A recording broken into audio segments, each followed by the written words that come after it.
Susan Schenk here, and I'm the co-founder of Shift Your Thinking.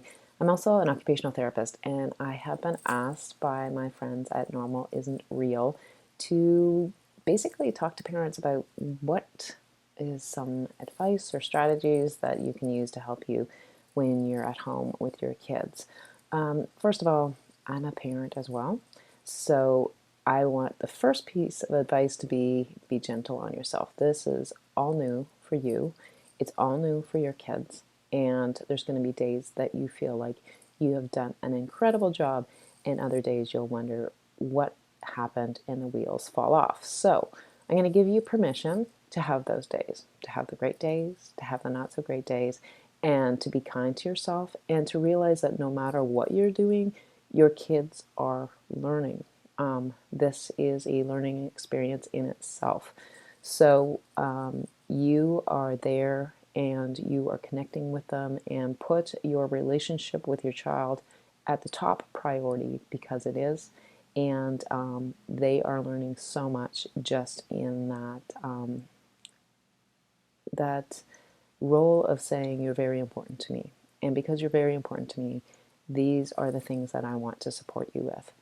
So when we're talking about learning, because I'm an occupational therapist, there's learning throughout the day. There's life skills that I think are really important, and I think they're being highlighted right now because people have to stay home and they have to cook and they have to manage their life within a certain area and restrictions, and within that there are life skills to be taught. The importance of being able to manage your life even within a small area, mindset issues, and so within that you can make a schedule that says this is what my day is going to look like today, and it doesn't matter if it's confined to a very small area or not. We can manage our life through using schedules. So what I like to do, and I've talked to my youngest about this, trying to plan out your day the day before, because you mentally prepare for that day. Now, if your child's younger, you can still use visuals and say, this is what we're planning to do tomorrow, and have pictures that you can change up. Use a whiteboard or use magnets on your fridge, whatever it is that kind of shows them what you're sort of planning out for that day.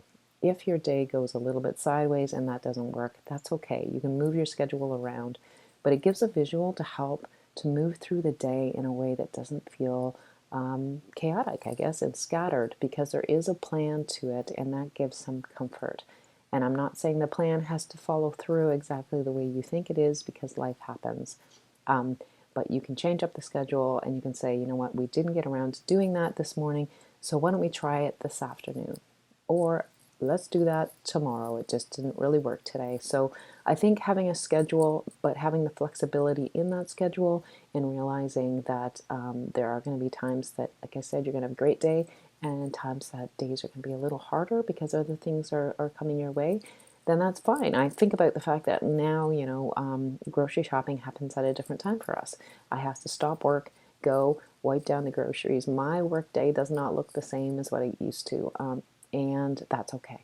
And I think we all just need to give ourselves permission to sort of flow with our routines, and like I said, make relationships the number one priority.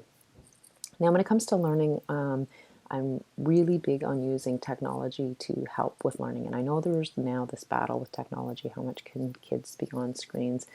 I believe in being outside as much as I believe in using technology, but I think with kids that have learning differences, it's really important to use technology at this point, because it is sort of the multi-sensory. You can allow kids to see and interact with something in a whole new way. So as much as you can use technology to learn, that's a good thing, and it actually allows them to learn without you sort of teaching all the concepts.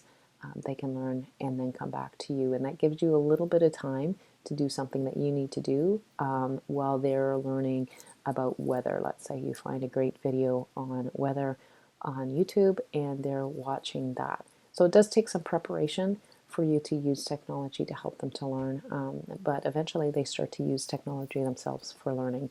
An example is my youngest with her English novel that she has to read. She actually just found an audiobook on it, and that's what she's using. So as you start showing your kids, what they need to help them to learn and what helps them to learn in a way that's interesting for them, then they will start finding what works for them on their own.